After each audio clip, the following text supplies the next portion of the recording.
Vamos a darles inmediatamente la palabra a los representantes de la Federación Nacional de Organizaciones de Asistentes de la Educación, AEFEN. Está presente la señora Yanna Sánchez y don Manuel Valenzuela. Ustedes pueden disponer del tiempo de la forma en que ustedes lo estimen conveniente, pero al igual que para el Colegio de Profesores hay 10 minutos para la exposición. Así que les doy la bienvenida y les doy la palabra. Buen día, presidente. Es un gusto saludarlo y saludar por intermedio a todos los presentes. Voy a compartir mi tiempo, como dijo usted, con Manuel Valenzuela, así que voy a tratar de ser lo más rápida posible en mi intervención. Bueno, ciertamente que este proyecto de ley miscelánea es muy esperado por nuestro sector, toda vez que estamos recién saliendo de un estado de catatonia en que estuvimos inmersos durante los últimos 4 años, y en los que pese a todos nuestros esfuerzos desde cada una de las orgánicas de nivel superior, y especialmente nuestra federación, fuimos omitidos ante las autoridades de la anterior administración. Por esto es que nos generamos en realidad muchas expectativas con respecto a este proyecto de ley que creíamos iba a recoger al menos algunas de nuestras urgencias sectoriales. Bueno, a estas alturas y con una cantidad enorme de exposiciones en las que hemos realizado como federación a todo nivel, en donde para nosotros es fundamental poner en la mesa los dolores de quienes representamos y que, por cierto, y en gran medida obedecen a cuestiones humanitarias. La urgencia en el pago de la deuda del incentivo al retiro y que esta se focalice en primera instancia en los asistentes de la educación beneficiados y que esperan en paupérrimas condiciones de salud el pago de este bono. La gravedad de algunas patologías y que hemos sido majaderos en exponerlas en todo, digo y repito, en todas las instancias que hemos podido, porque de verdad nos conmueve profundamente y créannos que es algo que nos supera, no tan solo desde el punto de vista de la dirigencia, sino que también desde el punto de vista humano. Hemos escuchado incansablemente la necesidad de un cambio de paradigma y en donde se ponga en el centro a las personas, pues, y eso, créannos que es difícil para nosotros conocer algunos casos de compañeras y compañeros nuestros, y lo vamos a volver a repetir porque es necesario y para los diputados y diputadas que vienen llegando a esta comisión, como el caso de la señora Delfina Guzmán de la comuna de Pencahue, que espera el incentivo al retiro con un estado de deterioro importante producto de un Alzheimer, y lo más probable es que quizás termine ni siquiera recordando lo que esperaba. Por eso es que lamentamos que para el Mineduc no sea importante y no sean consideradas estas urgencias y de estas situaciones que nos conmueven. Y repito eso porque como federación, insisto, lo hemos dicho incansablemente. Además de este retraso de muchas y muchos asistentes de la educación, más de 500, fueron rechazadas sus postulaciones y recién el Mineduc anterior informó el año 2021 los rechazados de los procesos del año 2016 al 2020. Sobre esto, muchos de nuestros compañeros no fueron informados por sus sostenedores y eso les impidió apelar. O sea, han esperado 4 años en algunos casos por nada. Misma situación que les acabo de escribir de la señora Delfina, ella está en esa situación. Es urgente que el Mineduc recoja estas solicitudes que no son antojadizas.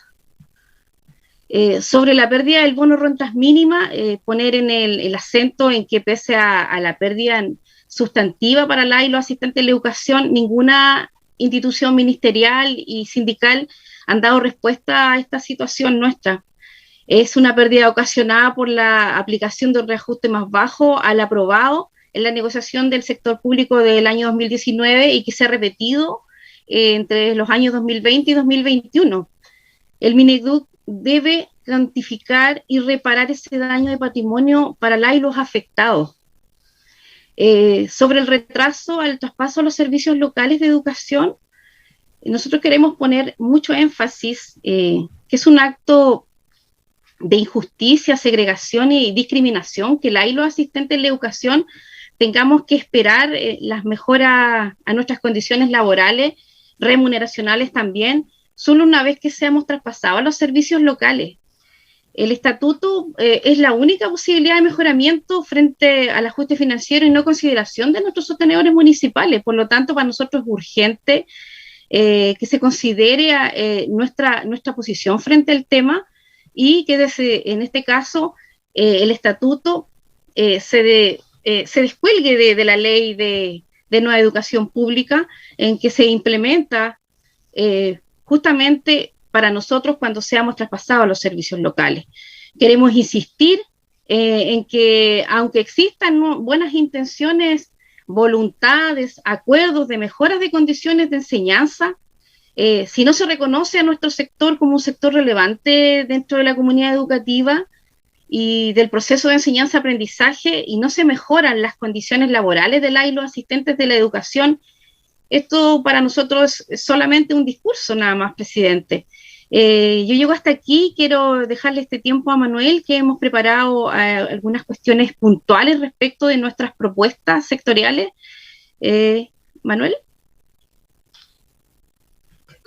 Por acá estoy. Muy buen día a todas y todos, presidente, a través suyo, a todas las y los parlamentarios, a las y los compañeros dirigentes de educación. Precisar lo que acaba de relatar nuestra presidenta. No sé si podemos tener posibilidad de mostrar una presentación. Si no, me dicen y solamente la leo. Sí, pueden hacerla, Manuel. Ya, gracias. Voy a compartir entonces. A veces fallan estas cosas tecnológicas, así que pido un poquito de paciencia, pese a todo el tiempo que hemos estado con esto.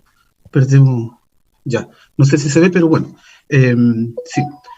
Bueno, somos la Federación Nacional de Asistentes de la Educación. Hoy día estamos reunidos además en la articulación de organizaciones de asistentes de la educación, un encuentro de hecho, así como muchas instancias que representamos a más de 16.000 asistentes de educación en todo el país también.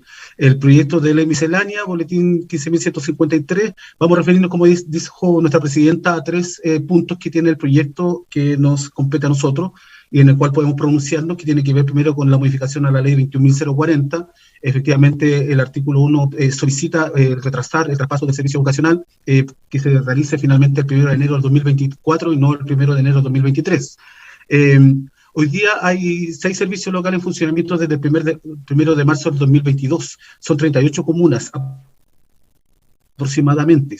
El traspaso del servicio ocasional entonces sería el 1 de enero del 2024, es decir, un año después de los 6 años en el decreto 68 que decía que era en el año 2023. Hay que recordar que nuestro estatuto, la ley 21.109, el artículo 1, dice que la presente ley regula a los funcionarios de los asistentes de la educación que se desempeñan en establecimientos educacionales dependientes de los servicios locales de educación pública, es decir, solo una vez siendo traspasado se le aplica este estatuto, ¿sí? Entre otros, lo que nos da este estatuto a quienes son traspasados, ¿sí? Que hoy día evidentemente los municipales no lo tenemos, está el encasillamiento, está la compatibilidad en el desempeño del cargo, está el goce de remuneraciones estando con licencia médica, está la tutela de derechos fundamentales, está el beneficio de bienestar, está el respeto a las funciones, está el derecho a infraestructura para almorzar y servicios higiénicos para los asistentes de la educación, está la homologación a la remuneración bruta mensual del sector público y la asignación de experiencia. Los 3 puntos que están destacados con blanca gruesa hablan de beneficios económicos que nos permiten a y los asistentes de la educación tener un aumento cerca de hasta un 30% más o menos las remuneraciones. Eso solamente si es traspasado, si somos traspasados. De las 38 comunas que hoy día tienen un retraso, aproximadamente 4 son de corporaciones municipales y 34 de Departamento de Educación, DAEM o DEM. Los asistentes de educación de corporaciones municipales tienen la posibilidad de negociar colectivamente, en la mayoría de los casos con buenos resultados, hay que decirlo, en la mayoría de los casos, porque también hay realidades en que las negociaciones no son muy fructíferas. Y los asistentes de la educación de departamentos de educación o de municipales, DAEM o DEM, no negocian colectivamente. En la mayoría de los casos no hay mejoramiento económico. El sueldo sigue siendo el sueldo mínimo en la mayoría de los casos y en algunos incluso es menos que eso. Por lo tanto, aquí estamos sujetos evidentemente al criterio y a la voluntad de cada municipio. Si el alcalde dice que hay que ganar un buen sueldo, podemos tener posibilidad de eso, si no solamente el sueldo mínimo, y esa es la triste realidad que tenemos en la mayoría de los municipios, los asistentes de la educación de los municipios hoy día. Ya con el calendario vigente, muchos deberán esperar hasta 5 años para ver mejoradas las condiciones laborales y remuneracionales, que para mejorar mínimamente debamos seguir esperando tanto. Como decía la presidenta, creemos que evidentemente es un acto segregador, discriminatorio. No podemos permitir que nuestras y nuestros compañeros esperen por más de 5 años para poder mejorar mínimamente el sueldo base, para tener un sueldo que está incluso por debajo de la línea de la pobreza, ¿no? Y aquí el llamado también a los sostenedores, porque muchos sostenedores están en contra de la demunicipalización o de implementar los servicios locales, pero la verdad que por años se han resistido al mejoramiento de las condiciones laborales y económicas de los asistentes de la educación. Por lo tanto, se requiere un mayor esfuerzo, se requiere mayor voluntad por parte de todos quienes están involucrados en ese tema de la educación. Enviamos la propuesta como articulación al ministro y al subsecretario el 16 de junio, después de una jornada que tuvimos, donde están ahí los representantes de las organizaciones que respaldan este petitorio, como hablábamos, más de 16.000 representados finalmente, y que lo que solicitamos que se considere en este proyecto de ley, en este punto de la ley 21.040. Primero, que debe revisarse sí o sí la autonomía de los servicios locales de educación pública. Es un gran problema que hemos tenido en todos los servicios locales de educación pública. Hay criterios diferentes, en fin. La mayoría de los problemas que se han tenido han sido ocasionados por esta, entre comillas, autonomía. Creemos que se deben instaurar oficinas de los servicios locales utilizando los DAEM, los DEM y las CORMUN, ¿no? Por supuesto, respetando la planta de funcionarios.